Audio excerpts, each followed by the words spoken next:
What's up guys, welcome back to our channel. और आज के वीडियो में हम बात करने वाले हैं रिसेंटली रिलीज हुई लव स्टोरी 2 मूवी के बारे में। अब इस मूवी की काफी ज्यादा हाइप बनी हुई थी बिकॉज इसका फर्स्ट पार्ट काफी ज्यादा हिट गया था thanks to Kiara Advani. Well, इन सभी स्टोरीज के बारे में हम डिटेल में डिस्कस करने वाले हैं। So without wasting awesome time any more, बढ़ते हैं हमारी पहली स्टोरी की तरफ। स्टोरी की स्टार्टिंग में हम देखते हैं कि यहाँ पे अर्जुन और वेदा की शादी की तैयारी चल रही होती है एंड किस्मत से दोनों के डैड बेस्ट फ्रेंड्स हैं। साथ ही अर्जुन और वेदा भी काफी टाइम से एक दूसरे को डेट कर रहे हैं, तो उनके घर वाले यही बात कर रहे होते हैं कि इनकी जोड़ी काफी ज्यादा जमने वाली है। अंटिल वेदास दादी अराइव। उनका सीधा सीधा क्वेश्चन यही होता है कि क्या तुम दोनों सेक्सुअली कंपैटिबल हो, मतलब कि दोनों को सेम मूवीज पसंद है, चाइनीज नूडल्स पसंद है। इट डजंट मैटर जब तक कि तुम लोग सेक्सुअली कंपैटिबल नहीं हो। इसे शर्मा के अर्जुन और वेदा को तो बाहर जाना पड़ता है और बाकी सभी लोग भी बुरी तरह शर्मा जाते हैं, बट दादी इज अ गीगा चैड, उन्हें कोई फर्क ही नहीं पड़ता। अर्जुन की फैमिली के जाने के बाद वेदा अपनी दादी के पास आती है और उनसे काफी सारी बातें करने लगती है बिकॉज उसे भी नहीं पता था कि उसकी दादी इतनी ज्यादा चिल है। वो जब दादी से बात करती है तो उसकी दादी का कहना होता है कि शादी से पहले टेस्ट ड्राइव जरूरी है। अब लोग कार लेने से पहले भी एक टेस्ट ड्राइव करते हैं, तो ये तो शादी का मामला है। उसकी दादी उसे अच्छी तरीके से समझाती है कि अगर तुम दोनों सेक्सुअली कंपैटिबल नहीं हो तो इन फ्यूचर तुम बिल्कुल भी खुश नहीं रह पाओगे। वो कहती है कि अभी तुम्हारे दादा एक्सपायर हो चुके हैं, अदरवाइज अभी भी हमारी डोर की कुंडी लगी हुई होती। वो वेदा को अपनी सारी स्टोरीज बताती है कि उन्होंने कहाँ कहाँ पे क्या क्या किया है एंड सबसे शर्मा के वेदा यहाँ से निकल जाती है। नेक्स्ट डे दादी और उनकी बेटी के बीच डिबेट हो जाती है बिकॉज उनकी बेटी को उनका ये नेचर बिल्कुल भी अच्छा नहीं लग रहा एंड उसका यही कहना है कि क्या शादी से पहले हर लड़के से मैं अपनी बेटी को टेस्ट करवाऊंगा। पर दादी का कहना था कि तुम दोनों का रिश्ता भी कुछ अच्छा नहीं चल रहा, अभी तुम्हारी एज बस 52 साल है एंड बहू की एज 48 या 49 एंड अभी से तुमने इंटीमेट होना बंद कर दिया है। Well on the other hand Veda और अर्जुन पार्टी करने के बाद होटल में निकल जाते हैं, you know, for an test drive. And जब वेदा घर पे आती है तो दादी उससे पूछती है माउंट फूजी फटा की नहीं। जी हाँ, मैं अपनी तरफ से नहीं बोल रहा हूँ, ये दादी के ही अल्फाज हैं। ये जानने के बाद कि माउंट फूजी फूटा,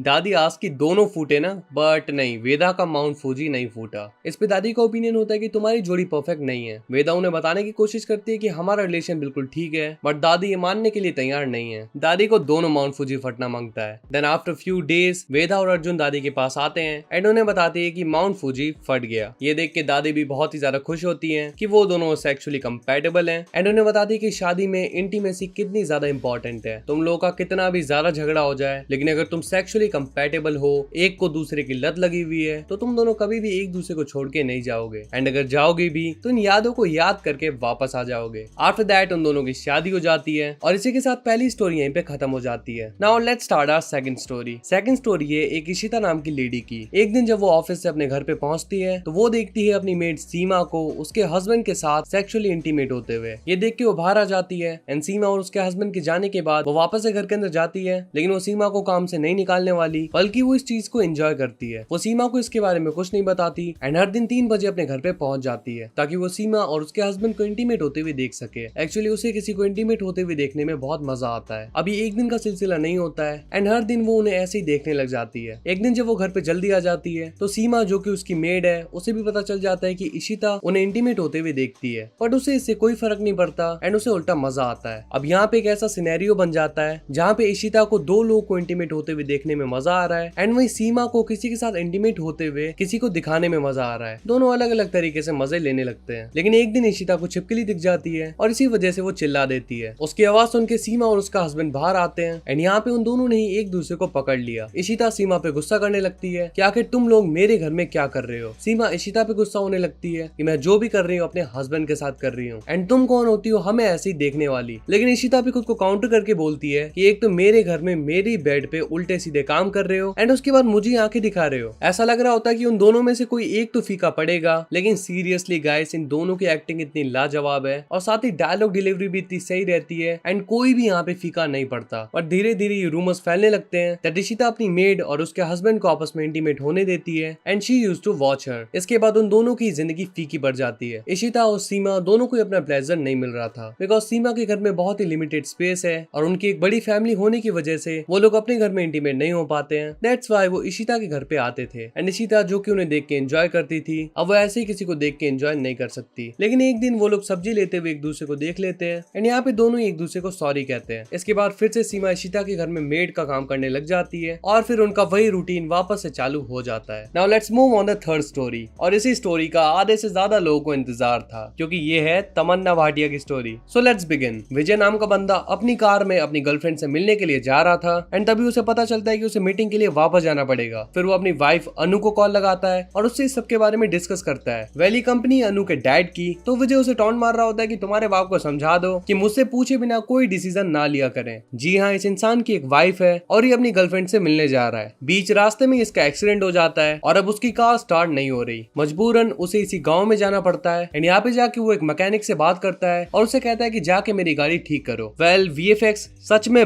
बहुत ही ज्यादा बेकार है। जरा इस सीन को देखो, कहीं से भी ये तुम्हें गाँव लग रहा है? ऐसा लग रहा है मोटू पतलू के फुरफुरी नगर में जा रहा है। यहाँ पे जाने के बाद उसे आवाज आती है गाने की एंड जैसे वो अंदर जाता है उसे मिलती है तमन्ना भाटिया। एक्चुअली इसका नाम है शीतल। वो जब शीतल को देखता है तो शॉक्ड हो जाता है। इसके बाद वो जाके शीतल से बात करता है एंड कहता है कि मैं विजय हूँ, आखिर तुम 10 साल से कहाँ पे थी? एक्चुअली 10 साल पहले ये इसकी वाइफ थी। मतलब कि एक वाइफ लापता हो गई, एक वाइफ करंट में और एक और को वाइफ बनाने के लिए जा रहा था। किसी एक का तो हो। इसके बाद शीतल उसे अपने घर के अंदर लाती है एंड आफ्टर दैट वो उसे बताने लगती है कि आखिर क्या हुआ था। 10 साल पहले उसे 2 लोग दिखाई दिए, जिसमें से एक हस्बैंड था एंड उसकी वाइफ के पेट में बच्चा था और वो दर्द से तड़प रही थी। शीतल उसकी हेल्प करने के लिए गई एंड इसके बाद उसे कुछ भी याद नहीं है। फिर वो सीधा यहाँ पे आ गई, इस जगह पे। वेल गाइस, यहाँ पे अगर आप एक चीज नोटिस करोगे तो 10 साल पहले ये दादी अम्मा बन के घूमती थी, जबकि इसकी शादी हो रखी थी। और 10 साल बाद हेवन से आई कोई angel, which is again a weird thing. Well, Shanti and Anu यानी कि विजय की वाइफ, ये तीनों बेस्ट फ्रेंड हुआ करते थे। फिर विजय और शांति ने आपस में शादी कर ली। अब शांति को लगता है कि उसे मरवाने की कोशिश करी गई थी और ये कोशिश और किसी ने नहीं बल्कि अनु ने की थी, ताकि वो विजय से शादी कर सके। लेकिन विजय डिसाइड करता है कि वो शांति को अपने साथ लेके जाएगा और अनु का पर्दा फाश करेगा। लेकिन यहाँ पे शांति उसे कंटिन्यूसली जाने के लिए कहती है और कहती है कि तुम अब अपनी लाइफ में खुश हो, जाओ और अनु के साथ जियो, मुझे भूल जाओ। अब यहाँ पे एक और इम्पोर्टेंट डिटेल आपको बता दूं कि जब ये शांति के घर के अंदर एंटर हो रहा था तो शांति ने उसे कई बार हिंट देने की ट्राई करी थी कि उसे यहाँ से चले जाना चाहिए, उसका यहाँ पे ज्यादा देर रहना ठीक नहीं होगा। तब यहाँ पे एक पुलिस वाला भी आया था और उसने भी उसे यहाँ से निकल जाने के लिए कहा था, लेकिन इसने किसी की बात नहीं सुनी क्योंकि इसके अंदर की लस्ट जागी हुई है और जो भूख इसे लग रही थी उसे इसने फाइनली शांति के साथ मिटा लिया। अब यहाँ पे शांति का कहना था कि वो प्रेग्नेंट थी एंड उसने अपनी प्रेगनेंसी चेक करके किट को वहीं पे रख दिया था। तभी शांति बाथरूम में गई और जब वो बाहर निकली तो वो किट उल्टी हुई थी। इसका साफ मतलब है कि शांति को मरवाने के पीछे अनु का हाथ है। लेकिन तभी विजय कह रहे थे कि वो किट रेड थी, लेकिन शांति ने उसे ये नहीं बताया था कि ये किट रेड थी या फिर इसका जो कोई भी कलर था। तो फाइनली सबके सामने ट्रुथ आ जाता है कि विजय ने शांति का मर्डर करवाया है और उन दोनों लोगों ने शांति को मार दिया था, इसीलिए शांति को अब कुछ भी याद नहीं है। बट अगर उन्होंने शांति को मार दिया था तो शांति अभी उसके सामने कैसे है? इसका मतलब शांति घोस्ट है। और तभी विजय शांति को मार देता है और यहाँ पे वो पुलिस वाला आ जाता है। अब विजय वहां से भाग जाता है अपनी कार की तरफ और तभी यहाँ पे सारे राज खुल जाते हैं। एक्चुअली विजय की डेथ हो गई है और ये जिसको हम अभी तक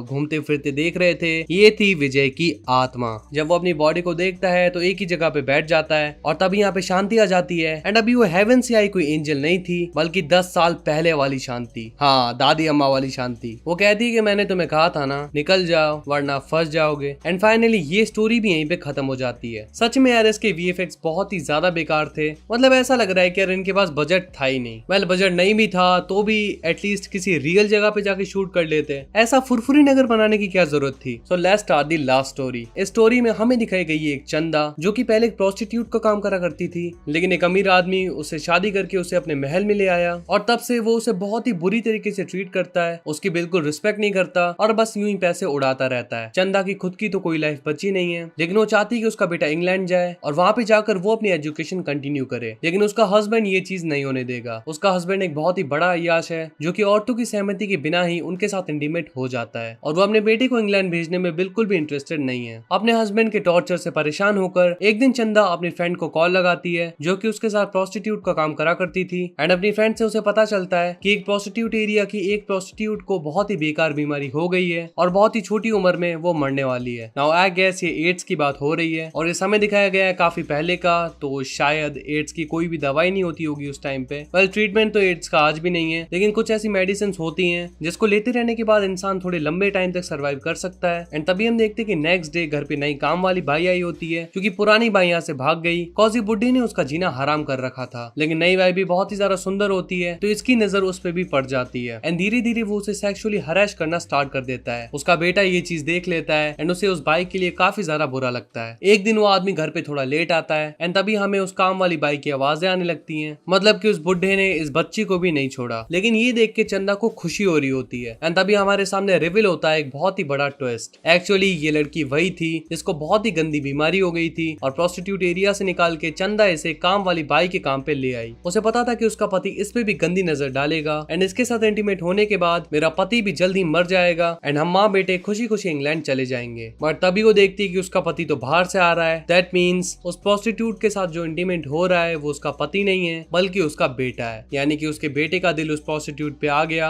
और जो जाल उसने अपने पति के लिए बनाया था उसमें उसका बेटा फंस गया। और इसी के साथ ये स्टोरी भी यहीं पे खत्म हो जाती है एंड फाइनली ये मूवी भी यहीं पे खत्म हुई। आपकी फेवरेट स्टोरी कौन सी थी वो हमें कमेंट करके जरूर बताना। तो फाइनली वीडियो को खत्म करने का टाइम आ गया है। जल्दी मिलते हैं आपसे किसी और इंटरेस्टिंग वीडियो में। Till then peace up.